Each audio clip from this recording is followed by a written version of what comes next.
তাই সৃষ্টিকর্তা ওই ছোট্ট যন্ত্রের সাহায্যে তারা যে কোনো জিনিস ক্রয় করতে পারে বাড়িতে বসেই।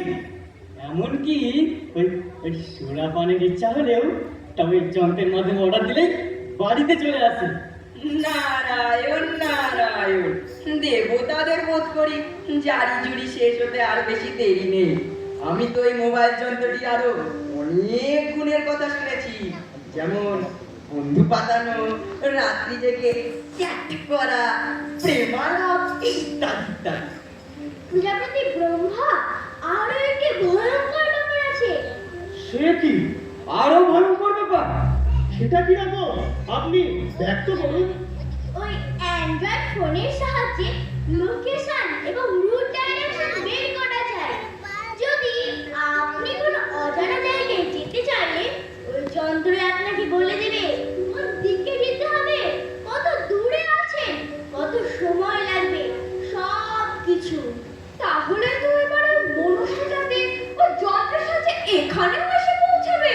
দূর থেকে এসব শুনতে আর একদম ভালো লাগে না, একদম ভালো লাগে না। আচ্ছা, ওই অ্যান্ড্রয়েড মোবাইল যে আবিষ্কার করেছে তাকে শাস্তি দিলে কেমন হয়? নারায়ণ নারায়ণ, তাতে কি ওই যন্ত্রের উৎপাদন বন্ধ হবে? এখন তো মর্তের সব দেশে, সব প্রদেশে ওই মোবাইল ফোন তৈরি হয়, কত আটকাবেন প্রভু? এ তো দেখছি ভীষণ সাংঘাতিক ব্যাপার। আমার শিল্পকলার তো কোনো দামই থাকবে না। কি হবে প্রভু? কি হবে প্রভু? বলি তোমার ইঞ্জিনিয়ারগুলোকে শুধু বসে বসে আফসারাদের বৃত্ত দর্শন করে, হ্যাঁ? কি করে তারা, হ্যাঁ? কি করে? এখন কি হবে? আমার ত্রিনয়নের কোনো মূল্যই থাকবে না, আমার গুরুত্ব কমে যাবে। আমার সুদর্শন চক্রের বা কি হবে? ওরা তো ওটাকে রিমোট কন্ট্রোল করে নামিয়ে দেবে কিংবা আমাদের দিকেই ঘুরিয়ে দেবে। তখন কি হবে প্রভুদের? ওরে বাবা, কি সব অলক্ষণের কথাবার্তা বলছেন আপনারা।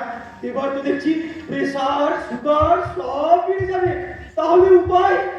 নারায়ণ নারায়ণ, উপায় বিশেষ কিছু আছে বলে তো বোধ হচ্ছে না প্রজাপতি ব্রহ্মা। তবে আমার মতে সকল দেবতাগণ যদি একসঙ্গে গভীরভাবে কিছু চিন্তা ভাবনা করেন, তবে যদি কোনো পথের দিশা বের হয়তো হবে। হ্যাঁ হ্যাঁ, যে করেই হোক একটা উপায় বের করতেই হবে, না হলে আমাদের দেবতা কুলের সমূহ বিপদ। এরপর তো মনে হচ্ছে ওই মনুষ্য জাতি আমাদের বার্তাও দেবে না, হয়তো উল্টোটা হবে, ওরাই আমাদের পুজো করতে বলবে। না না, এ চলতে পারে না, এ চলতে পারে না। আমি আমার ত্রিনয়ন দিয়ে স্পষ্ট দেখতে পাচ্ছি ওই মনুষ্য জাতি মোবাইল ফোন নামক যন্ত্রটি পেয়ে বড় আনন্দে রয়েছে।